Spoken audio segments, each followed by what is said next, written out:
Dan untuk mengetahui bagaimana persiapan dan pelaksanaan KTT ASEAN di sana, kami sudah terhubung dengan Adia Anwari yang ada di sana.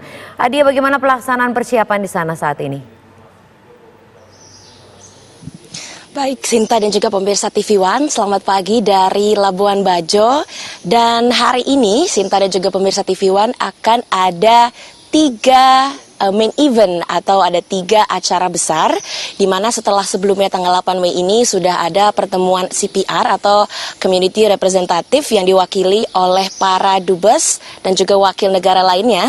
Hari ini ada 3 pertemuan yang akan dijadwalkan dilakukan. Yang pertama ini ada pertemuan Asian Ministerial Meeting, di mana ini akan membahas pembangunan komunitas ASEAN yang sebelumnya ini telah dibahas oleh para leader sebelumnya, dan hari ini akan direview dan ditindaklanjuti kembali mengenai 5-point konsensus dan kerjasama dengan mitra. Selanjutnya yang kedua, ini ada Asian Political Security Community, dan nanti juga akan dihadiri oleh Menko Polhukam Mahfud MD beserta dengan Menteri Luar Negeri Retno Marsudi, di mana ini akan dikhususkan untuk pembahasan mengenai politik keamanan di Indonesia, dan untuk perwakilan negara dari negara-negara yang hadir, negara-negara delegasi ini akan diwakilkan oleh para menteri luar negerinya.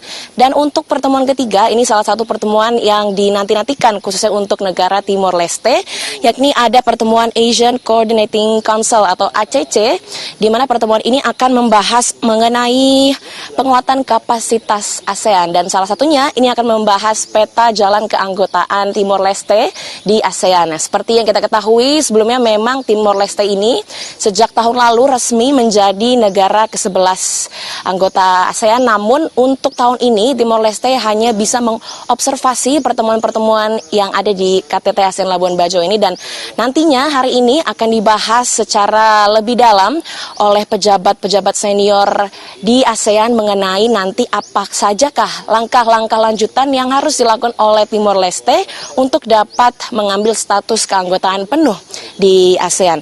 Selain 3 event yang telah saya sebutkan, 3 pertemuan tersebut, akan ada juga pertemuan bilateral yang diikuti oleh Presiden Republik Indonesia Joko Widodo, di mana pertemuan bilateral ini telah dijadwalkan dengan 4 negara, yakni Vietnam, Laos, Timor Leste, dan juga Malaysia.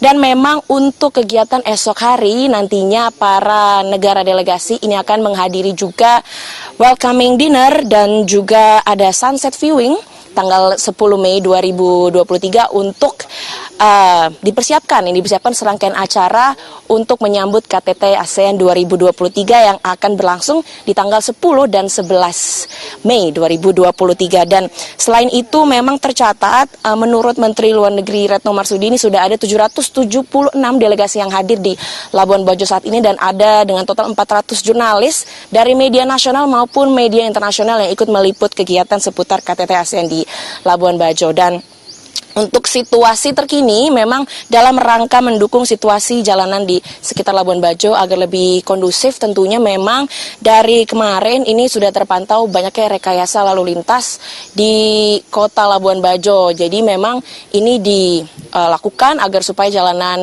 dari bandara ke tempat penginapan para delegasi ini kondusif, aman, dan juga nyaman.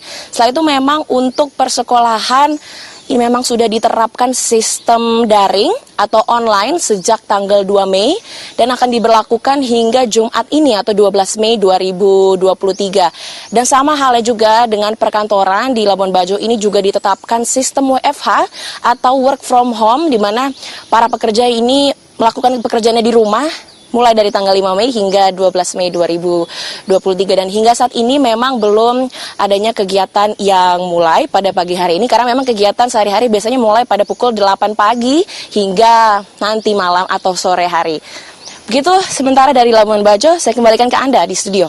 Baik, Adia, dari ratusan delegasi dari negara yang sudah hadir, ini apakah sudah ada terkonfirmasi mungkin ada negara yang belum menyatakan akan hadir, negara-negara besar di ASEAN yang hadir begitu? Ya, untuk negara-negara yang memang sudah terkonfirmasi untuk tidak hadir. Ini ada Perdana Menteri dari Thailand. Hal ini dikarenakan memang di Thailand ini sedang sibuk untuk melakukan pemilu begitu yang akan dilakukan tanggal 14 Mei di Thailand. Maka Perdana Menteri Thailand ini sudah resmi dikonfirmasi tidak hadir.